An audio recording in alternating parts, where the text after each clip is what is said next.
Welcome, welcome, welcome, welcome. Two more welcomes. Welcome and welcome to everybody joining us for our continuing series where we talk to reporters, writers, columnists, professors, academics, data researchers, anybody on the left, anybody on the right, as long as we can get a insightful perspective from your vantage point. And we want to bring it unedited and unaltered directly to you so that you could do this thing that was popular back when I was in high school called thinking for yourself.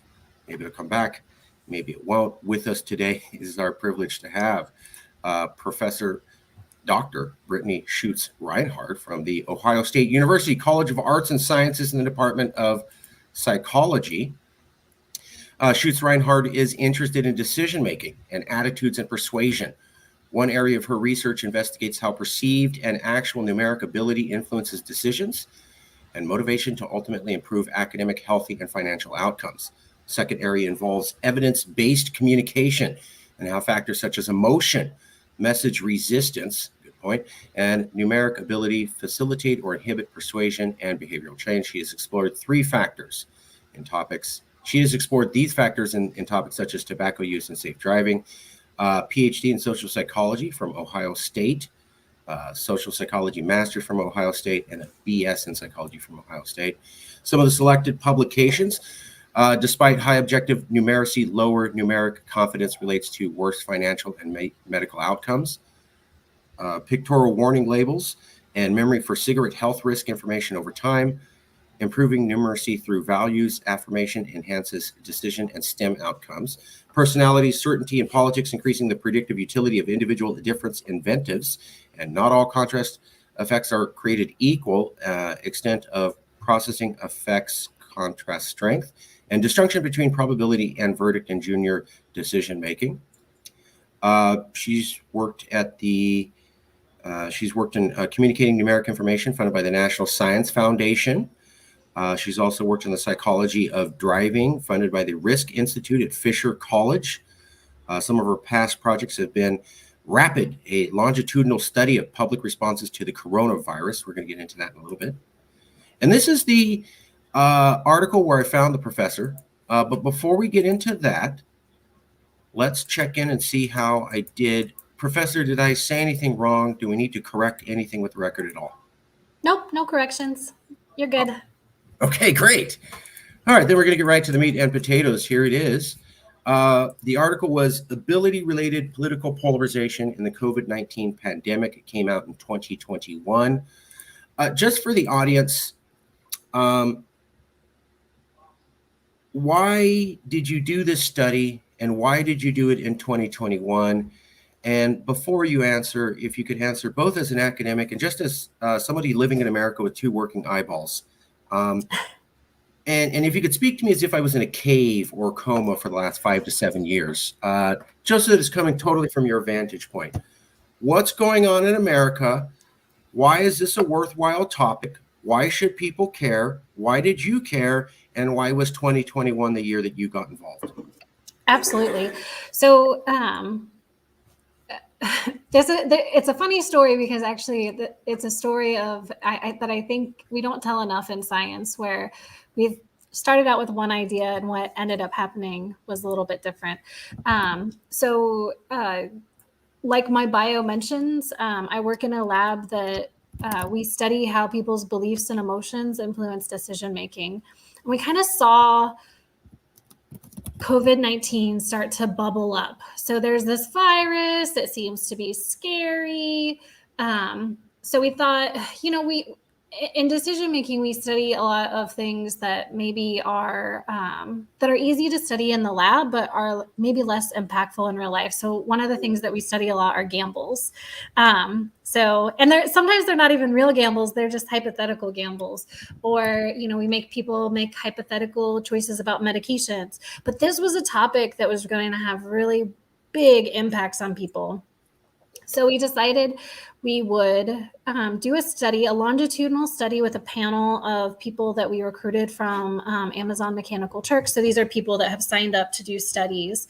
And we'd had a lot of success doing studies with them in the past. We knew we could get a sample started right away. We knew that we would have good retention over 6 months. So it's not a representative sample, but it was, as far as I know, we're the first in the field that I've come across. We ran our first study in late February of 2020. And so we were just kind of checking in with people. We wanted to know, what are your thoughts about COVID-19? What have you heard about it? And we also asked about political ideology because we had a sneaking suspicion that, like it seemed everything else, political ideology might play a role in responses to this public health crisis. Our pre-registered hypothesis, though, was that we thought it would look a little bit more like Ebola or Zika, where it was the conservatives who were a little bit more concerned about this threat from outside, because conservatives are traditionally a little bit more concerned about threats from out groups. So we thought, it's going to be the conservatives who are going to think that this is really bad. And it's going to be the liberals who are like, this doesn't matter. Who cares? And then, of course, what happened was Donald Trump very early on said it's a hoax. Who cares? We don't care about this. And so then it was kind of like an interesting, like real world, like on boots on the ground example of how there are like things that we think conservatives do, like there's personality traits that are associated with conservatism. But when you have a political party that has like a really strong leader, sometimes what that leader says can trump everything else. And so what we ended up finding is that over the course of this period of time, conservatives were the ones that were less concerned than liberals. The second thing that we were really interested in for the particular paper that you found was this idea of what's been called motivated numeracy. And so there had been a few prior studies on in the political science domain. There's a finding that people that are higher in what's called cognitive sophistication tend to have ideas that are more politically aligned. So if you're higher in like vocabulary, or if you know more about politics and you identify as liberal, you're going to have a whole bunch of like liberal leaning attitudes. But there's finding in decision making, this motivated numeracy finding, that people that have more ability with math problems are more likely to use those when reasoning about risk. And so in a politically motivated way. So people who are conservative and liberal can take kind of the same piece of information and draw different conclusions from it. And to the extent that they're more sophisticated in how they can use numbers, they're more prone to do that. So okay. we were like, gosh, COVID-19, a lot of numbers. So how are these numbers? And early on, people were getting just sort of inundated with numbers. So we were really interested in, because, we care about the antecedents and consequences of numeracy. So we were like, this is going to be a numeracy story. We really did. And what ended up happening instead is, instead of numeracy, early on, we realized it was actually verbal ability, so vocabulary or skills with verbal analogies that was interacting with ideology in the way that we expected numeracy to. And so instead of, so people higher in numeracy instead had, lower risk perceptions, they had more accurate beliefs. And it was people who were higher in verbal ability or vocab performance that were, if they were conservative, they were, not worried at all. If they were liberal, they were very worried. And so this was really surprising to us, and also made us realize that all of this research about why political conservatives and liberals are more polarized when they are higher in ability, there was a lot missing. Like, why is that? We had assumed that it was because, if you have this cherished view, you're going to bring all of your cognitive resources to bear, and that would include numeracy. And then we didn't find that. And so where we've gone since then is trying to figure out, why that was the case. So why was it that verbal ability rather than numeracy played a role? So the next thing we did in this study is we thought, well, gosh, what could it be about verbal ability?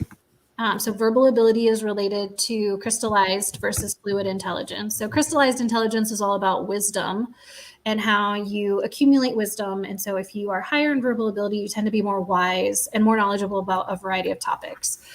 And how do you get wise about a variety of topics? Well, we thought maybe people that are higher in verbal ability, who are more wise, maybe they're consuming more media. And specifically, we thought that they might be more likely to consume polarized media. And that is exactly what we found. So people that were higher in verbal ability were more polarized in the news that they were consuming. So liberals who are higher in ability were much less likely to consume Fox News, for example. So that was one of these kind of mechanisms, is that, one of the reasons why, cognitive sophistication or cognitive ability leads to polarization is because they just have more reasons to believe the things that they're believing. We also wanted to see, though, what would happen if we give them, like had been done in other studies, like what happens if we give them some COVID-19 information that's kind of neutral. Yeah. Like, are they going to be neutral about it, or are they going to kind of see it through Immediately put it into which group? Yeah. Yes, exactly. And so, I also wasn't willing to give up on numeracy yet, because we had, it's Never numbers, change. right? It has to be numbers, because Yeah. there's numbers. We're giving them numbers. They're drawing conclusions about numbers. I like numbers. Everyone likes numbers. It's got to be numbers. It should be numbers. Yeah, exactly. And so we gave them some information, some factual information. My favorite was, the CDC originally was estimating that there would be X number of deaths by the state. It turns out that there were Y number, a smaller number of deaths. Thank you. What do you attribute this? And so we had a scale from completely social distancing to completely the CDC overstated the risks. And as you are probably anticipating, liberals thought it was more likely that social distancing worked. Conservatives thought it was more likely that the CDC overstated the risks. And the people that were higher in verbal ability, not numeracy, were the ones that were more polarized on that item.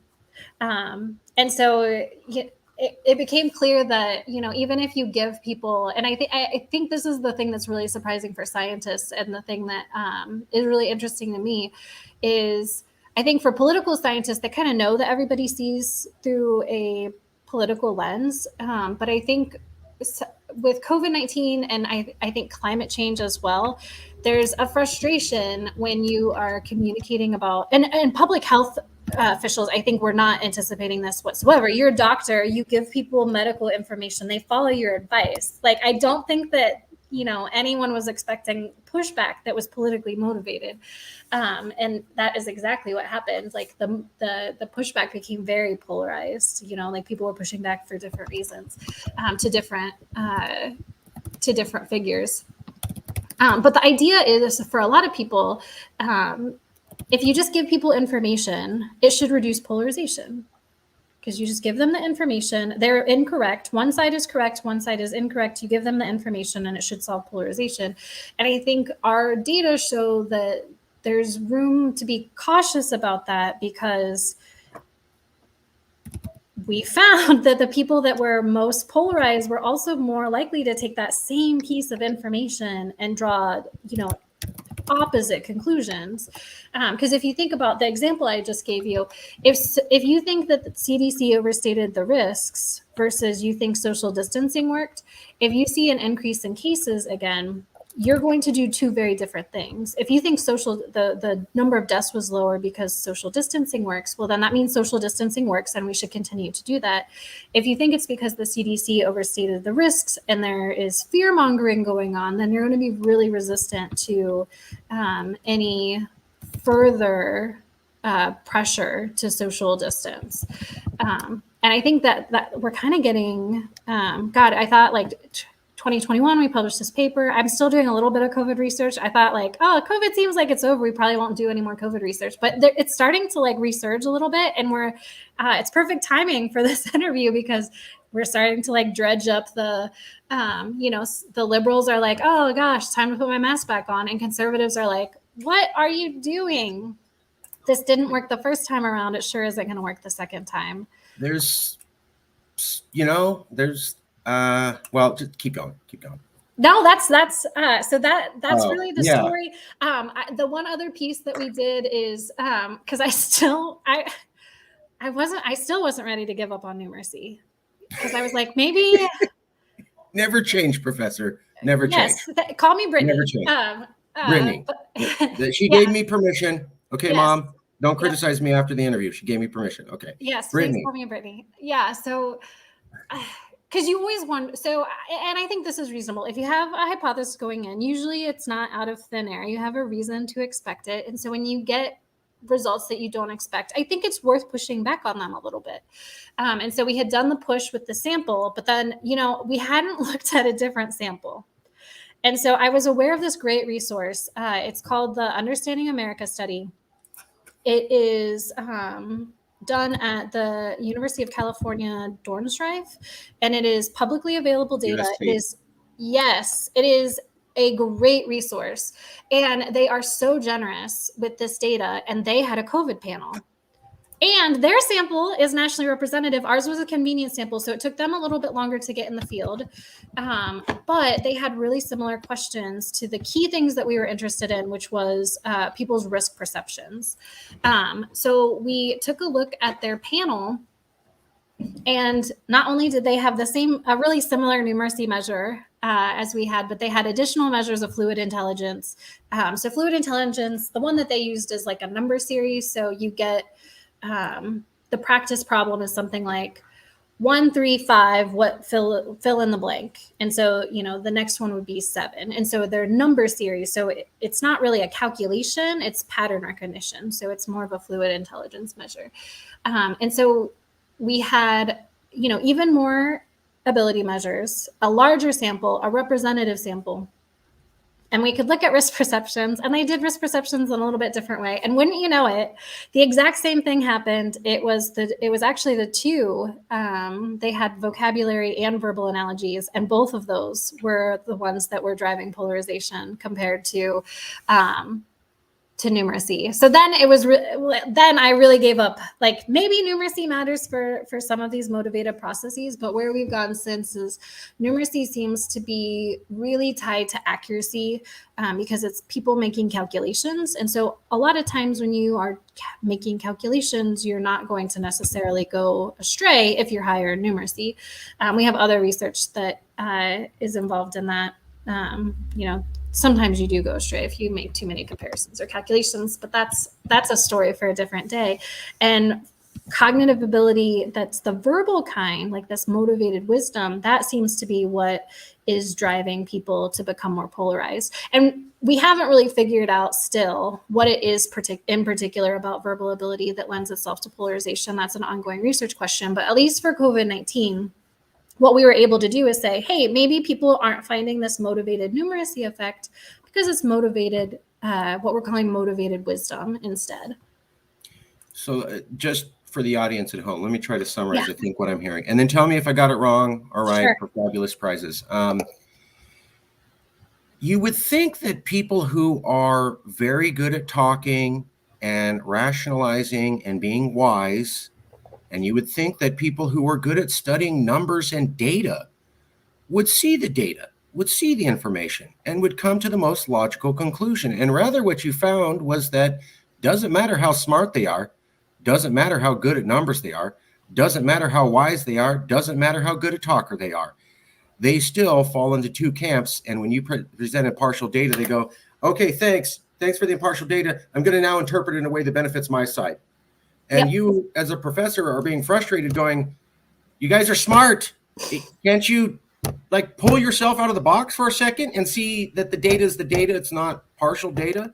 Am I roughly summarizing this correctly? Yep, absolutely. Absolutely. I think that's a really good summary. And you hit on something that I think is worth following up on. Actually, two things that are worth following up on. First is that we tend to think especially because I think a lot of people these days are polarized, and Pew does a new survey every day, and God, people are getting further and further apart.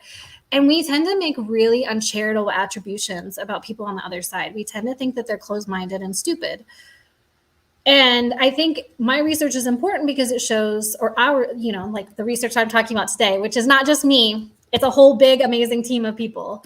But our research is really important because it shows that that is super incorrect. If you're talking about the people who are most diametrically opposed to you, they are the most intelligent people.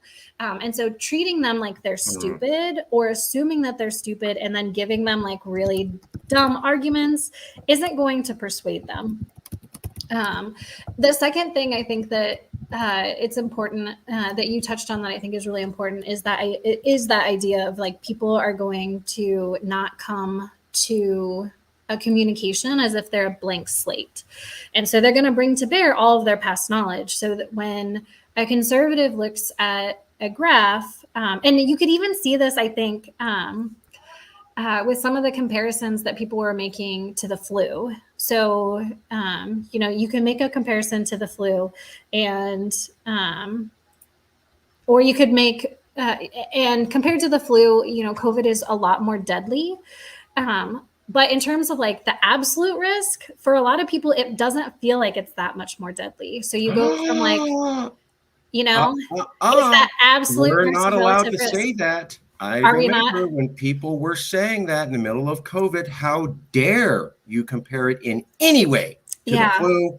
We need to ban you, shut down your channel, make sure that you're humiliated, and you're never allowed to speak on social media. I have 5 friends who said things about COVID during COVID, had all their social media shut down, told they were stupid, and then after COVID came out, was over, the science totally backed them up. And yet there was no apology about shutting them down for saying it earlier, and none of their accounts were restored. Isn't that interesting? Yes. Democracy. It's called democracy and freedom democracy, if you weren't aware. So where do we go from here? The smart people, the logical people, the numerical counter people, the philosophical people, the intelligent people. It doesn't matter if you appeal to that. It doesn't matter if you find the smartest people in the room. And it doesn't matter if you try to say, hey, come on, can't we all work together? They still seem to be tribal. How do we undo that? Yeah, so there's some research that that has come out really recently that I think is helpful, and I haven't done follow-up research to find out if it's the people, because I'm also talking about this subpopulation that I expect to be very, very resistant because they're smarter, right? So they're going to be better able to counter argue. They come with more knowledge, so they're going to be a little bit harder to change on average. But there's been some really interesting work that's come out recently where they have you heard about the Facebook echo chambers, and people are all up in arms, well, you go on Facebook and you never are exposed to other viewpoints. And so of course you become more polarized because you never see the other side. And so there are some studies that have been done where they basically manipulated the algorithms, or they actually assign people to have conversations with people from different sides. Do you remember when we used to be able to do that? And people didn't immediately freak out, oh my God, you don't believe what I believe, I'm unfriending you and blocking you.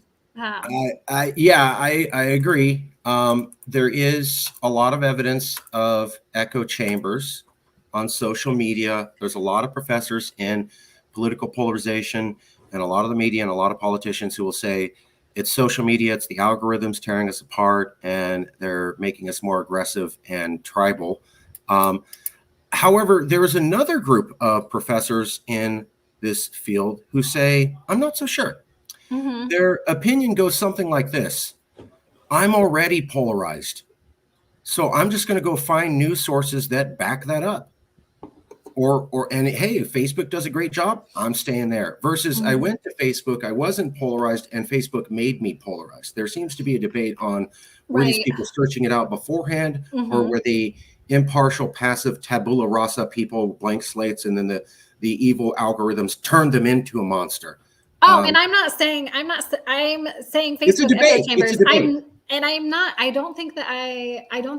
I don't know enough about how Facebook algorithms work to say that they are like doing something nefarious behind the scenes. I'm just simply saying that I know a lot of people would unfollow people who are saying political things that they disagreed with, and Facebook doesn't have anything to do with that. They're not making that decision. The person is doing that. And so it could be completely self-curated, and you can create your own echo chamber just by, like unfollowing people that, in fact, I did that the other day. Somebody posted something I didn't like in their Facebook feed, and I was like, oh, like, I don't want to see political. My problem is I don't want to see any political things at all. So I was getting rid, but it has the same effect, right? Because then I'm only seeing things that are like people's food and their pictures of their kids on their first day of school. But professor, didn't you prove the point? You saw something you didn't want to see. Exactly. And your first reaction was not, let me read it, let me get to know it better. Yep. It's bad, wrong, get away from me. I don't want to. Yeah, I didn't have my really critical thinking hat on at that moment. Exactly. How does this happen? You're really smart. You're good at thinking. You're good at numbers, and you did it yourself. Right. Yeah, because we don't have the cognitive resources to be thinking critically about every single thing. And so I think that's why some people have raised the alarm that when we're never ever exposed, and people self-sort into physical locations, so there's like a city versus town or city versus country mentality even, where if you want, I remember I was living in Columbus, and I'm from a small town. I'm the thing behind me is a picture of the farm my dad grew up on. And so I'm from a really small area. There were 80 people in my graduating class. You couldn't park on Bring Your Tractor to School Day because the parking lot was full of tractors.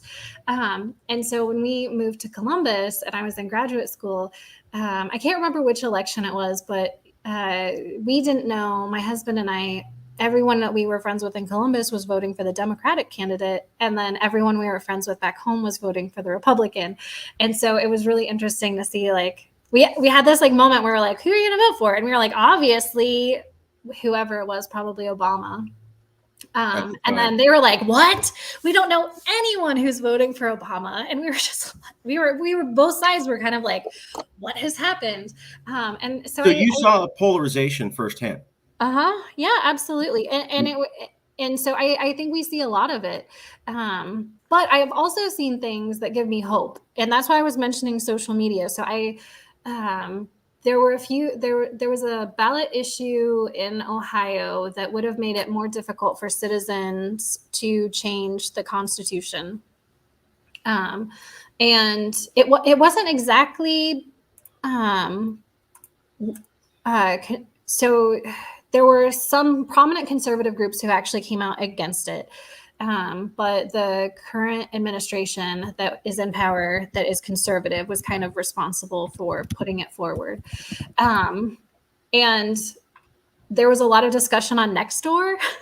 I don't know if you, Nextdoor is like, I saw a raccoon, I'm selling but it's turning political. Dresser. And then also, by the way, here's this like big political issue we're going to discuss on Nextdoor. Yeah, COVID-19 was all over Nextdoor. Yes, exactly. Because they couldn't talk about it anywhere else. Yes, I think so. And the thing about Nextdoor that's really interesting is that it doesn't seem to have it doesn't seem to have the things, it doesn't have a feed like Facebook does, where like people aren't posting pictures on there. Right. And so for whatever reason, at least in my town, there was more crosstalk between people that identified with different political parties. And it was really interesting to see people kind of give rational arguments and engage. And so that's why, so I'm not saying that social media is negative. I'm saying that, when we force people to get out of their echo chambers, it seems to be having a benefit. And it was, refreshing to see people have, measured arguments and respect each other's opinions. And I think people became less polarized on the issue as a result. At least people weren't we're moralizing. So one of my friends is Andy Luttrell, and he studies how attitudes become moral issues, and that is something that can make them very difficult to change. And so when you see moralizing language, I think that's usually like a red flag. And so it was nice to see, and that with that particular ballot issue, we have abortion and marijuana on the ballot for November. So I doubt we'll see the kinds of reasoned arguments in a few months. But at least for this very specific one, there wasn't a lot of moralizing language. And so it felt like people were able to come together on the facts. I think that's another thing that we should bring up with respect to polarization is I think when scientists are communicating about the science that is relevant to politically polarized topics, or doctors are communicating, we tend to think that people have based their attitudes on facts as we see facts, like a truth that you can, like, we did a study, we found a thing, and there's only one interpretation of that thing. And I think it leaves out a lot of we already talked about how people can come to different interpretations through the lens of their ideology, but also people come with, it isn't just science that matters to people. There are also moral values that matter to people. And so I think in some cases you might have like sacred values. So I think for a lot of conservatives, polarization on the basis of like science communication is going to be really difficult with something like abortion, because for them, it's not a scientific issue. It's not, right. It's a moral issue. And so giving them statistics about, well, it reduces, oh gosh, there's so many arguments. Like it reduces the number of unwanted pregnancies in the future. I've seen a link between abortion and juvenile delinquency. There's all these things that you can say. Sure. And those are really besides the point for conservatives, because that's a moral issue for them. And so there's some work out of the lab I was in as a graduate student that's looked at moral versus non-moral arguments. And when you're trying to persuade someone, you want to make sure that you're matching. So if somebody has a moral attitude and you give them, you can even seem like very, very like callous, I think. So if somebody has this very moralized view and then you're giving them kind of like scientific research evidence, it can also come across as like really cold and clinical. And so I think that's an issue that we haven't gotten into with this line of research at all, just from other work that I'm aware of, that I think is something that if we're going to reduce polarization, we're also going to have to understand where the polarization is coming from. Is it a matter of, political parties in the United States now really get their news from wildly different sources? So they're now basically having two bodies of knowledge. So like reality is different from them. So that's one issue. But the second issue is moralizing. And I think like it's going to be tricky to figure out a way to get past both of those things. Right. If I may. So the debate now seems to be, I have an opinion on transgendered people. You must hate them all. Okay. Yeah. You must hate them all and want them all dead, just like the Nazis. I didn't say that. I don't care what you said. I know that's how you feel. There's a lot of that going on these days. That's not helpful, is what you're saying, I think. Yep. And that's one of the, so when we talk about groups, and this isn't my research, this is something I teach an intro to social psychology class. So this is like really basic social psychology research. When we talk about groups polarizing, one of the things that can lead to polarization is exactly what you're saying. Like one group is interpreting or kind of projecting what the attitude of the other group is. And so if you think that the attitude of the other group is very extreme, then that justifies you becoming more extreme because they're already more extreme. And so there's been some really interesting work. And again, this is about like interacting with people that don't have the same views as you. Deep canvassing is what it's called. And you brought up trans people, which made me think of it. So you might have somebody who's trans talk to people, and then people realize that maybe their ideas are incorrect. But the same thing can happen with people who belong to different political parties. You get exposed to somebody's idea and assuming it's less extreme, right? It all goes out the window if we're talking about like people that are super extreme. But like the average person, you might find out, oh wow, they're actually much less extreme than I thought that they were, and we do have this common ground.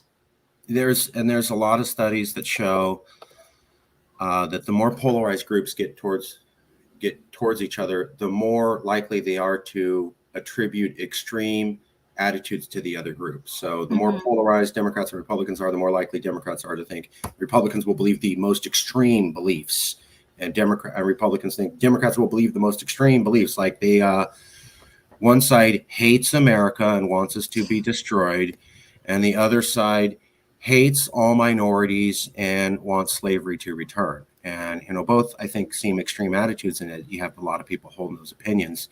It makes it difficult to have a conversation when you think the other person's Hitler, I would imagine.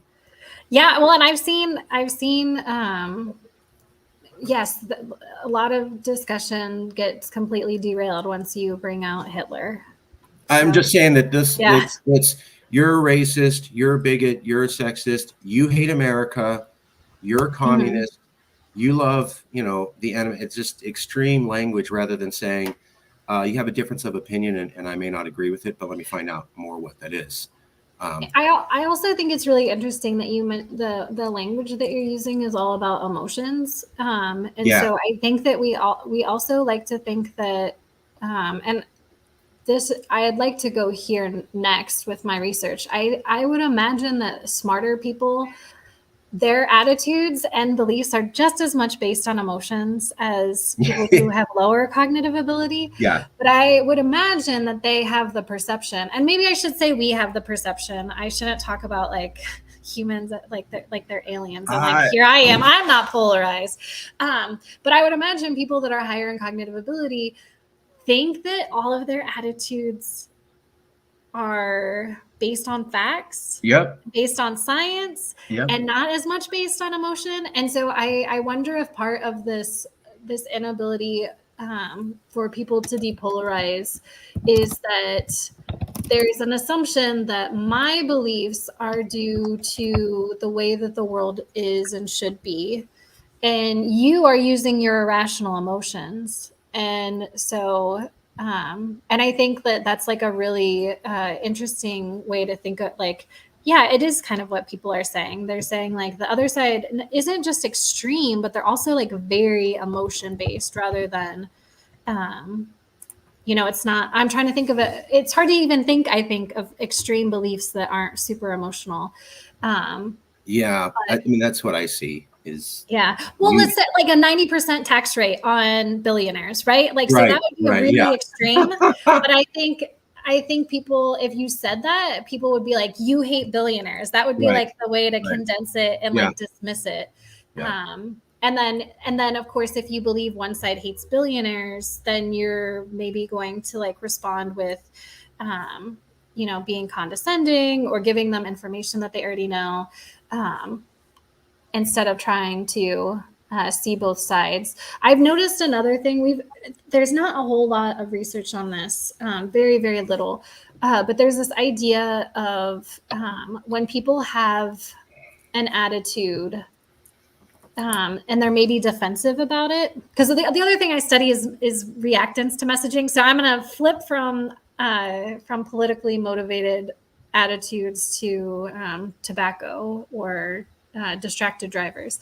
And so when you have this idea, like, so you're a smoker, you might be really defensive because you kind of know that smoking isn't good for you, but you're also kind of really sick of people telling you that smoking isn't good for you because you know smoking isn't good for you. So, but you probably have some reason for smoking. No one's like, oh my God, I hate this.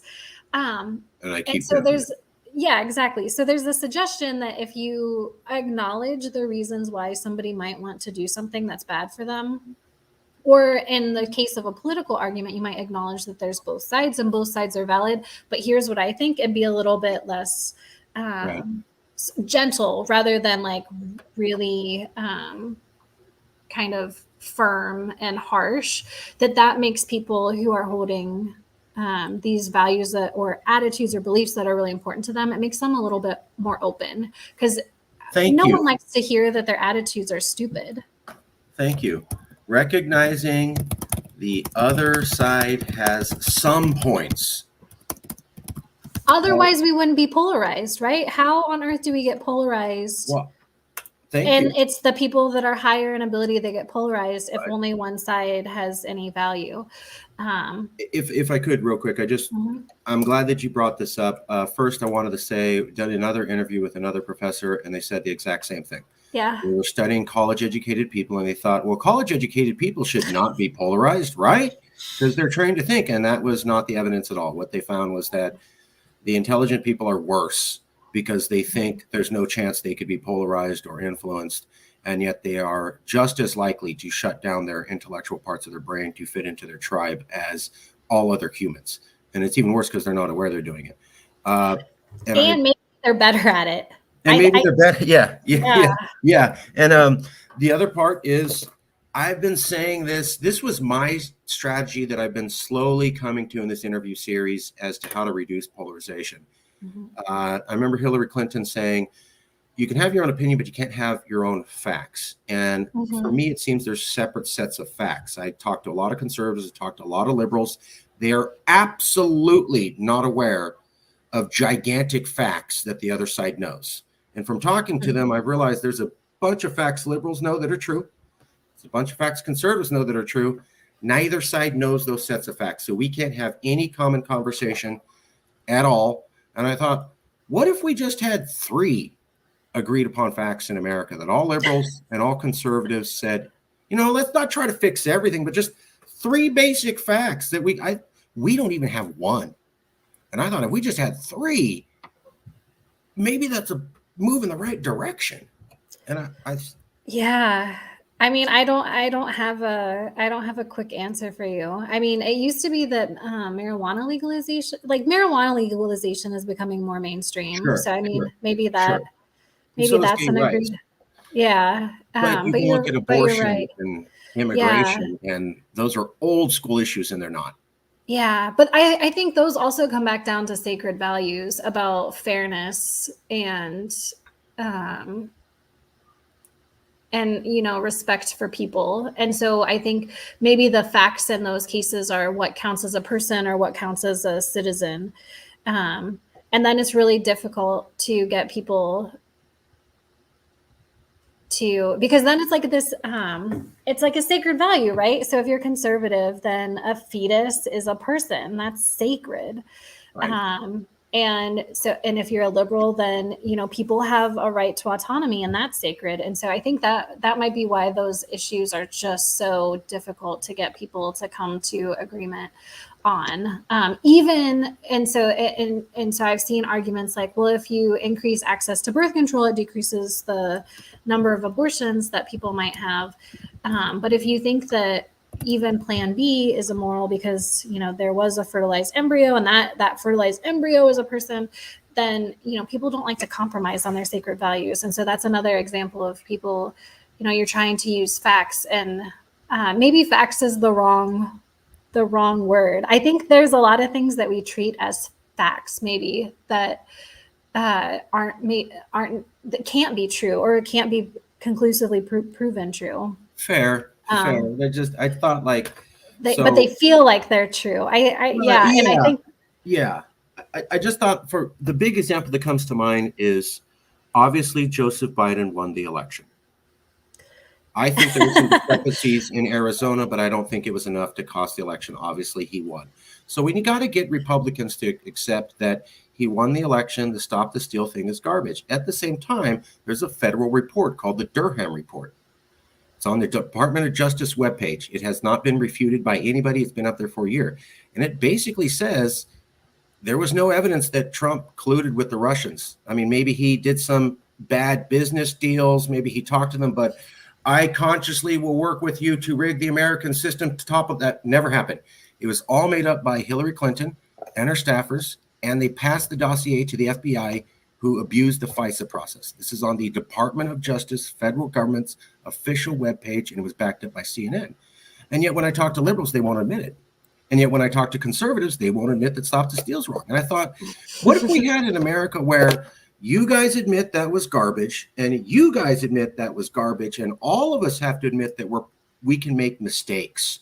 And that all of us are human, and we need to work harder at listening to the other side and recognizing that we too can get it wrong. And I thought, if we had a country like that, maybe we'd be better off, because right now what we have is, I'm right, I'm awesome, you're stupid and wrong because you're evil. And there is zero agreement on anything. I thought, free facts where we could do that. Yeah. Wow.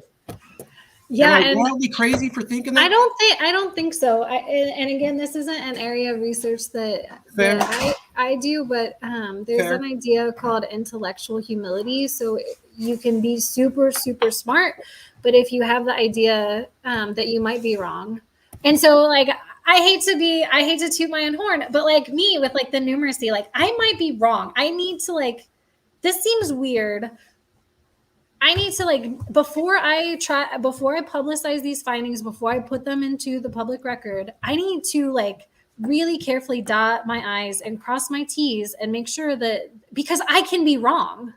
Like in fact, I work in a lab that collaborated on the first research that found motivated numeracy. And so like, and this was a project that we already were wrong about, because we thought conservatives were going to be the ones that were more concerned about COVID. Sure. And so I think, I don't know how to foster more intellectual humility, but it seems to me like that's a good place to start. Like, what can we do with the K through 12 education? I mean, we teach critical thinking, but I don't know that we do a lot. We teach kids to like question the information that's coming from the outside in, like question what you see on the internet, question what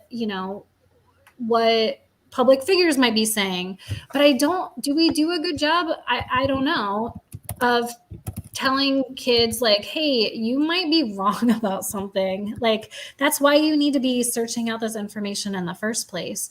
And I think, scientists get it beaten into us because we submit something for peer review and then it turns out that we were really, really wrong about everything. But that's awesome though, because that allows us to trust science. That's about science is that you scientists, hey, I check my assumptions, great, and I'm willing to be wrong, great. And that's the only reason we have any technological, scientific, medical progress in, right? Or what if we just kept thinking, previous doctor said smoking doesn't cause cancer, let's just go with that.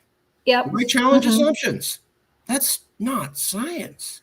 Yeah, and I think that might be why, like, so one of the things we did, and it isn't in the paper that we're looking at today, but we did look at trust in various sources of information about COVID-19. And one, I think, shining beacon of hope was that, each side didn't really trust the other side. So conservatives don't trust Trump, liberals didn't trust CNN or Biden, but both sides did trust doctors, and they trusted scientists, and they trusted the CDC at first. There's a little bit of polarization with the CDC after a while, but for the most part, there's trust in these groups. I mean, you see exceptions to that. So I think there's a little bit of distrust of climate scientists within like the climate change domain, and you can see there's some distrust, I think, of people who study vaccines. There was a lot of backlash against the COVID-19 vaccine. And, it's new technology. It makes people nervous. It will probably become more as it becomes like, well, I don't know. I hate to make a prediction and then be immediately wrong, because what's happened with the COVID-19 vaccine is we've seen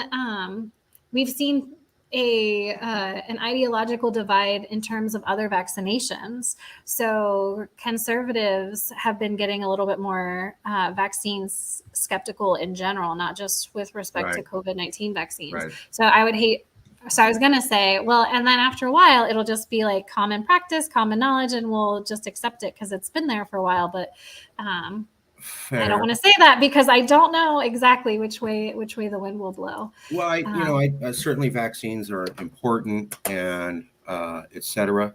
But, when we're looking at the hesitancy, I understand Donald Trump was horrible on COVID-19. He downplayed the threat. He said, why close anything? Let's keep everything open. He suggested that people drink bleach or something. It was just beyond stupid. At the same time, there were these people called Joseph Biden and Kamala Harris who, before they were elected, said, hell no, I'll never take any vaccine made by Trump. Oh, And they said geez. it publicly on television. Then when Uh-huh. they were elected, they went on TV and said, take the vaccine. Oh, that's so weird. I didn't know Trump was making any vaccines. But So he was starting underneath him, and then it continued under Biden. The Biden administration also, I'm not making this up, yeah. lied when they said there was no rollout of vaccines until I got here. There's actually one seamless federal process that went from Trump through Biden because these are lower federal agencies. And so it started with Trump, process through Biden. And though it was kind of the same people and the same doctors working on it, when Trump was in charge, Biden and Harris both went on television and said, no, no, no. And then when they were in charge, they go, oh, yeah, take the vaccine. That might cause some people to be skeptical. Like, why was the vaccine bad when the other guy was making it, but now it's good when you make it? The other thing was, I remember Sanjay Gupta on CNN had to admit CNN was dead wrong when they went after Joe Rogan on hydroxychloroquine. Don't take my word for it. Sanjay Gupta, the main doctor on CNN, basically goes, yeah, you got a point, Joe. And then he tried walking it back. That does not build credibility. Additionally, when the CDC says, stay home, practice social distancing, oh, there's a George Floyd protest. Okay, everybody go out into the streets and protest, and it'll be cool. That doesn't make any sense. And so when people see this, they go, is this political, or is this based on science? Like the social distancing thing is actually, science said 12 feet. We went with 6 feet for politics. That's not science. These are reasonable reasons to be a little skeptical, no? Mm-hmm.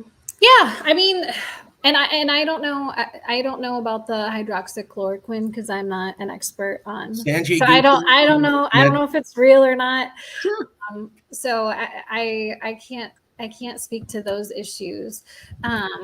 But I think like one of the things that we have to be careful of, and God, can you imagine how frustrating it must have been to be one of those doctors in the CDC who's like quietly working on vaccine rollout, and then you're depending on which way the political wind blows, you're the hero or the villain. Gosh, that must be tricky. I will say that like all of these examples that you're giving of people of increased polarization are politicians making comments. And so there was a great study that came out around the maybe 2022 that found that when people were mainly listening to scientists, the polarized response was diminished, at least in terms of COVID-19. So if you're getting most of your advice from doctors and scientists, there was more agreement between conservatives and liberals. And I believe that the study was across countries. But then if you were getting your advice from politicians, that's when things were becoming more polarized. And so I think that's an important thing to note, is that these are examples of politicians making public health statements, and maybe our politicians shouldn't be making public health statements. That makes sense to me. Maybe they should be not doing that, or saying, hey, let's listen to doctors and scientists. It seems like that's helpful if we let doctors and scientists, although, then we go back to the problem that we started with at the top of this conversation, which is if it's something that's related to like a really strongly held political belief, you might reach completely different conclusions depending on your political lens. But I think something like a call to action is a little bit different. So, and I have two reasons to say that. One is that we looked at political misinformation, which is like just a footnote in this paper.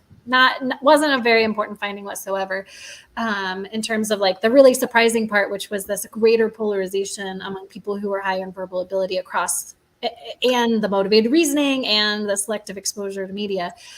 But we found that people that were higher in verbal ability were less likely to endorse political misinformation, whether it was, pro-liberal or pro-conservative.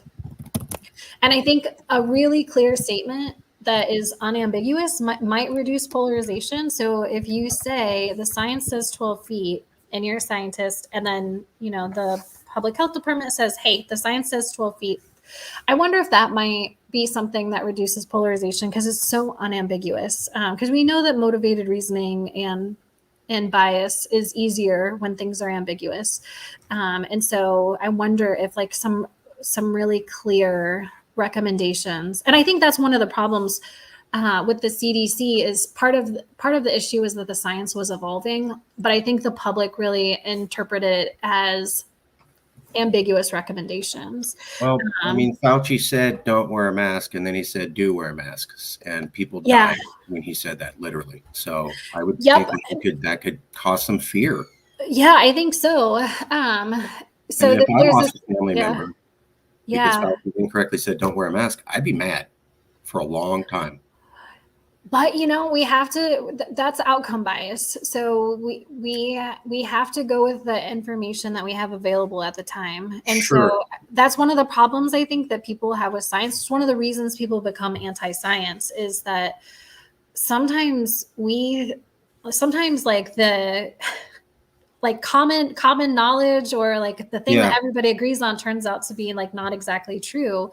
And that can really be upsetting. Like, and I think as scientists, we're kind of used to like our pet ideas being wrong. So we don't realize like how upsetting it can be to the public who like that part, like I have a son in 5th grade. The part of like, man, scientists are wrong a lot is completely missing from his science book.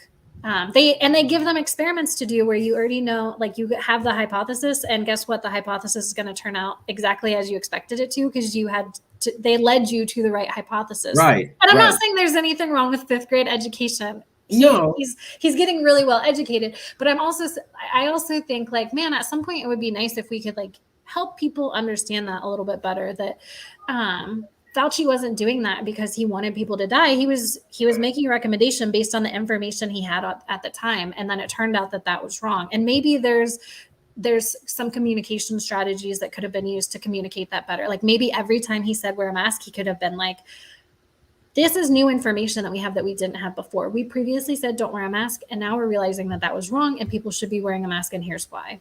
That's not what he would do. He would say, this is what it is, and it's the law, right. and everybody should follow it. And he's also admitted he wasn't sure if not wearing masks was the right thing. There was an ongoing debate, and he took a stance. And we look at and he's admitted that. And so when I go to a skeptic and they go, well, these doctors guess, and they guess wrong sometimes. Yeah. Well, Fauci literally admitted that. Yep. Literally. So it's hard to go to a skeptic and go, you should buy what the doctors say. Well, sometimes the doctors go, I don't know, there's a debate. It's blue. Whoops, I was wrong. It's red.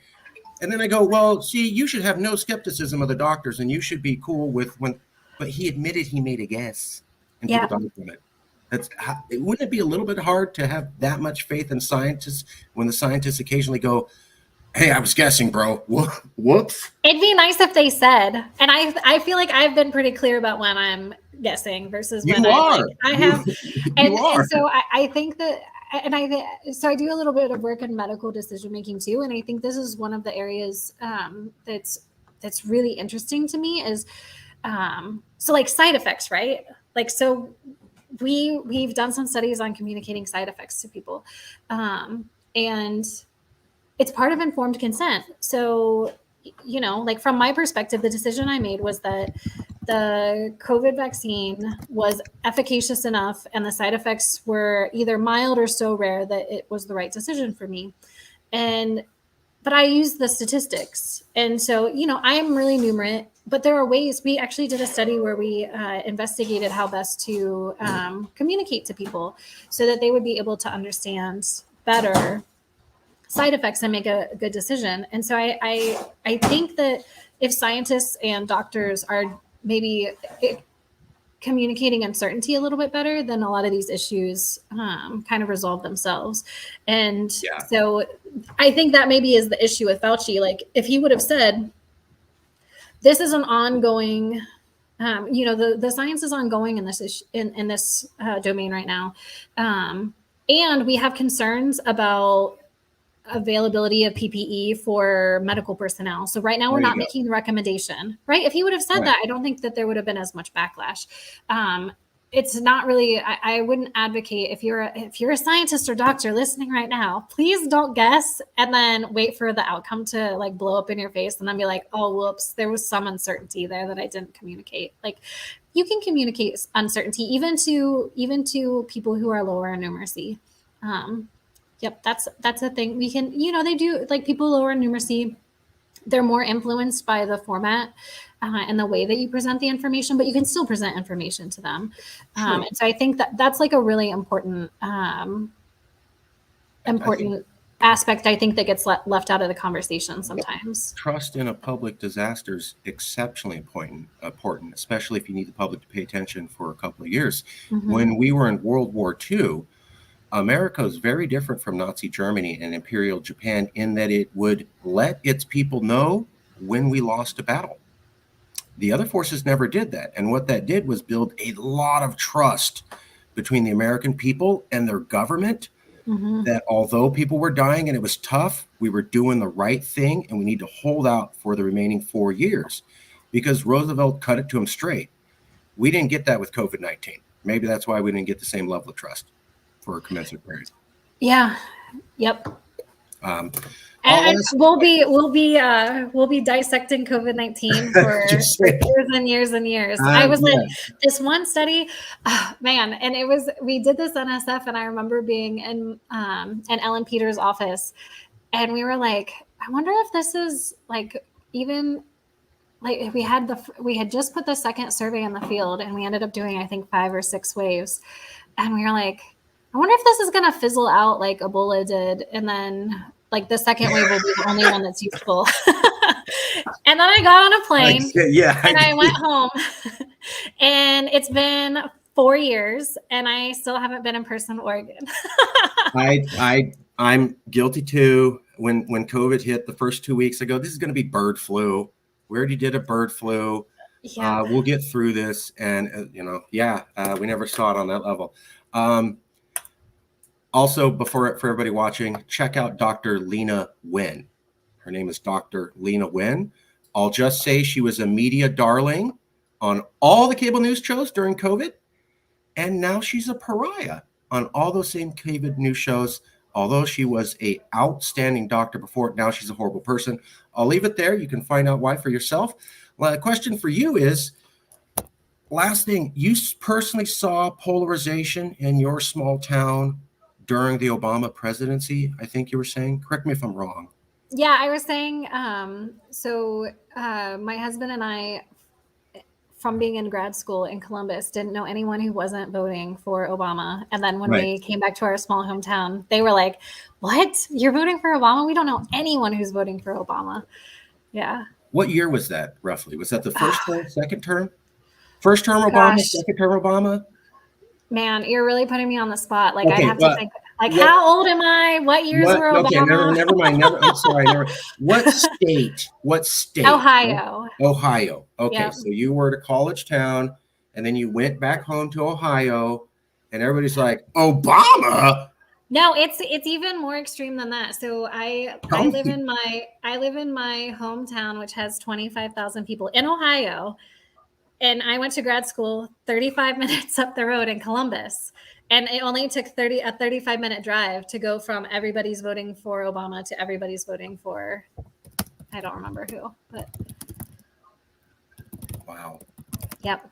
Yeah, it's very much, Ohio is so interesting because the cities are very blue and the rural area is very red. And so we live in a rural area and we work in Columbus. So polarization is where I live every day. That's fascinating because I've heard that Ohio is one of the last truly purple states. Truly purple. There's lots of red and lots of blue, and you can't go, this is just a red state. This is just a blue state. It's hard to tell. That's what I've heard. I'm not from there. I don't know. Yep. Mm-hmm. I think we've gotten more red, at least if you look at the presidential elections. But yeah, I wouldn't say that we're solidly red.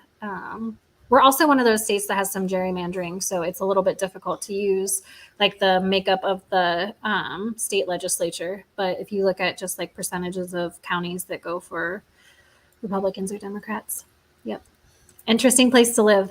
I have a buddy who moved out there and he seems to love it. I'm like, he's from California, but he loves Ohio. And I know Dave Chappelle moved out there too, right? Yeah, Yellow Move? Springs. Yeah, Yep. no, right. Yeah. That's the only famous person I know for you guys. Sorry, Yep, that's fine. no comment on Dave Chappelle. I'm just acknowledging that he lives there. I didn't say anything about him, good or bad. I just said he lives there. Okay. Last two questions for you. You're not you. You're not me. You're a third person watching this video. Wow, did they learn a lot? A lot of information. Oh my God, intellectual, smart people can be biased and human like the rest of us. Who knew? They're shocked. But then they're thinking back over this video and they're struggling to remember everything you said. But it's 5 days after they watched this video, and there's one thing that the professor said that they can't get out of their head. What is that one thing you want a viewer of this video you'll never meet to not be able to get out of their head 5 days after watching this video on the psychology of political polarization? It's the most polarized people are the smartest people. So when you come across somebody that disagrees with you, do not assume that they are stupid.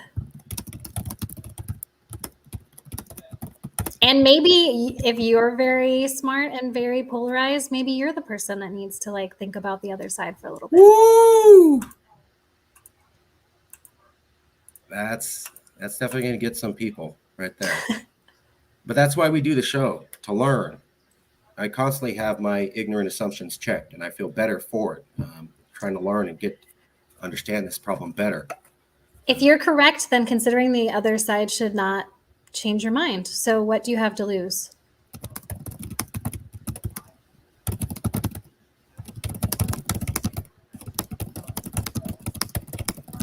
That's two brilliant thoughts. So you get the winner. Normally we get one. I think one person came up with three. So you're second place. Okay. Yeah. Round prize.